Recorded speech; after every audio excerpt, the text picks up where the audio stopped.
जय श्री हरि विष्णु। कायेन वाचा मनसेन्द्रियैर्वा बुद्ध्यात्मना वा प्रकृति स्वभावात् करोमि यद्यत् सकलं परस्मै नारायण येति समर्पयामि। अर्थात शरीर, मन, इंद्रियों या बुद्धि से मैं जो भी कर्म करता हूँ, मैं उन सभी कर्मों को श्री नारायण भगवान के चरणों में समर्पित करता हूँ। आप सभी दर्शकों का हमारे YouTube चैनल डिजिटल महात्मा पर हार्दिक अभिनंदन और स्वागत है। भगवान श्री वेद व्यास जी द्वारा रचित श्री गरुड़ महापुराण के दिव्य ज्ञान के माध्यम से अपनी पिछली प्रस्तुति में हम बता चुके हैं कि मृत शरीर अथवा शव को शमशान तक कैसे पहुंचाना चाहिए और परिजनों तथा संतान का क्या क्या कर्तव्य एवं दायित्व होना चाहिए। आज की इस प्रस्तुति में हम यह जानने का प्रयास करेंगे कि मनुष्य की मृत्यु होने के बाद आत्मा कितने दिन तक घर में रहती है, गरुड़ पुराण क्यों करते हैं और आत्मा कितने दिन बाद यम मार्ग पर चलने के लिए बल प्राप्त करती है। गरुड़देव ने श्री हरि विष्णु जी से पूछा कि हे भगवान, जब मृतक का दाह संस्कार हो जाता है तो उसकी आत्मा कहाँ रहती है और उसका क्या होता है और मृतक के लिए शोक कैसे करना चाहिए, यह ज्ञान मुझे देकर मेरा मार्गदर्शन करने की कृपा कीजिए।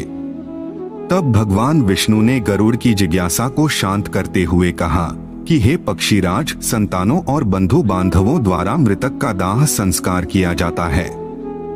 दाह संस्कार की क्रिया करने के उपरांत जब परिजन अपने घर को आ जाते हैं तो मृतक की आत्मा भी अपने परिवारी जनों के साथ घर में ही रहती है। इस समय सारा परिवार शोकाकुल रहता है और आत्मा उनको समझाने और शांत करने का प्रयास करती रहती है, लेकिन इस बात का एहसास किसी को भी नहीं होता क्योंकि आत्मा अत्यधिक सूक्ष्म होती है। उसे न तो कोई देख पाता है और न ही किसी को उसकी अनुभूति होती है। हे पक्षीराज, अब मैं तुम्हें मृतक के लिए शोक करने के बारे में बताता हूँ कि जब मृतक के दाह संस्कार के बाद सभी पुत्र, पौत्र आदि तथा सगोत्री परिजन घर आते हैं तो घर में 10 दिन तक अशौच कर्म का पालन करना चाहिए। मरण सूतक को ही अशौच कर्म कहते हैं। घर के सभी सदस्यों को जमीन पर ही सोना चाहिए। छार तथा नमक से रहित भोजन करना चाहिए। घर के किसी भी सदस्य को श्रृंगार नहीं करना चाहिए। शरीर पर तेल नहीं लगाना चाहिए। घर परिवार में किसी भी तरह का धार्मिक अनुष्ठान या पूजा पाठ नहीं होना चाहिए। इस काल में कोई नवीन वस्तु नहीं खरीदनी चाहिए। ब्रह्मचर्य व्रत का पालन करना चाहिए और शाकाहारी भोजन करना चाहिए। सभी को इस अशौच काल के अंतराल में दान एवं अध्ययन कर्म से दूर रहना चाहिए। दुख से मलिन, उत्साहहीन, अधोमुख, कातर एवं भोग विलास से भी दूर रहना चाहिए। यह अशौच तो विधि सम्मत समय और क्रिया आदि के द्वारा 10 दिन में समाप्त होता है, क्योंकि प्राणी इस काल में पिंडदान, अध्ययन और अन्य प्रकार के दान पुण्यादिक सत्कर्मों से दूर हो जाता है। सपिंडियों में मरण शौच 10 दिन का होता है।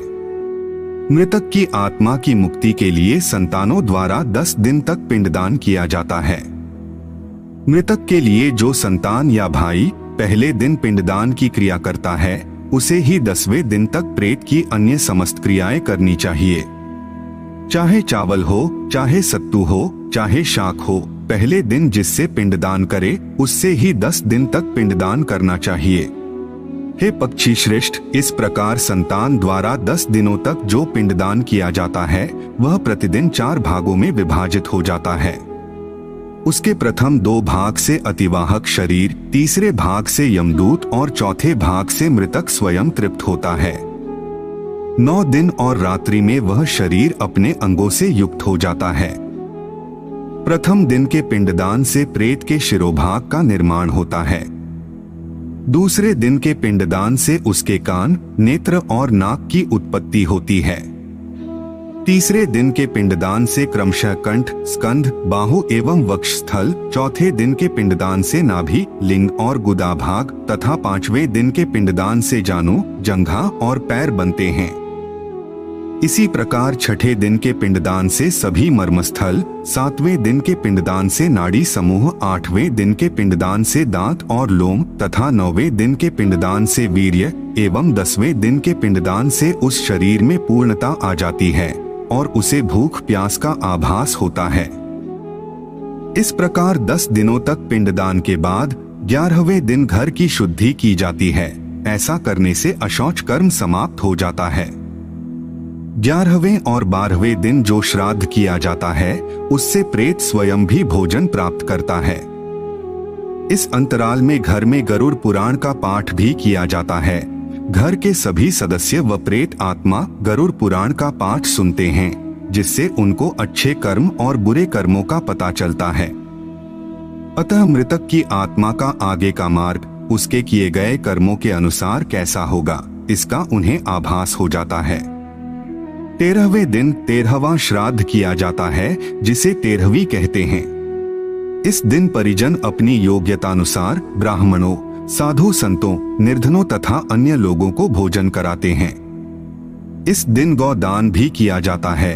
अन्न, दीप, जल, वस्त्र और अन्य जो कुछ भी वस्तुएं दान में दी जाती हैं, वे सभी सपिंडीकरण तक प्रेत शब्द के संबोधन से संकल्पित होने पर ही प्रेत को तृप्ति प्रदान करती हैं। इस प्रकार सभी क्रियाएं संपन्न होने के बाद आत्मा सभी परिवारजनों, संतानों और बंधु बांधवों को आशीर्वाद देकर शांत और प्रसन्नचित हो जाती है और सभी प्रकार के मोह बंधनों से मुक्त होकर यमदूतों के साथ यमलोक के यात्रा मार्ग पर निकल पड़ती है। तो यह थी व्यक्ति की मृत्यु होने के बाद आत्मा के घर में रहने, 10 दिनों के पिंडदान, गरुड़ पुराण के पाठ, 13वीं और आत्मा का यम मार्ग पर चलने के लिए बल प्राप्ति के बारे में एक छोटी सी जानकारी। हम आशा करते हैं कि आपको यह जानकारी अच्छी लगी होगी। अगर अच्छी लगी हो तो वीडियो को लाइक करें और हमारे चैनल को सब्सक्राइब करने का कष्ट करें। अगर आपने हमारा चैनल पहले से ही सब्सक्राइब कर रखा है तो इसके लिए हम हृदय की अनंत गहराइयों से आपका कोटि कोटि धन्यवाद करते हैं। गरुड़ ज्ञान के अगले भाग में हम आत्मा के यम मार्ग में जाने के बारे में जानकारी देने का प्रयास करेंगे। एक बार फिर से आपका बहुत बहुत धन्यवाद। जय हिंद, जय भारत।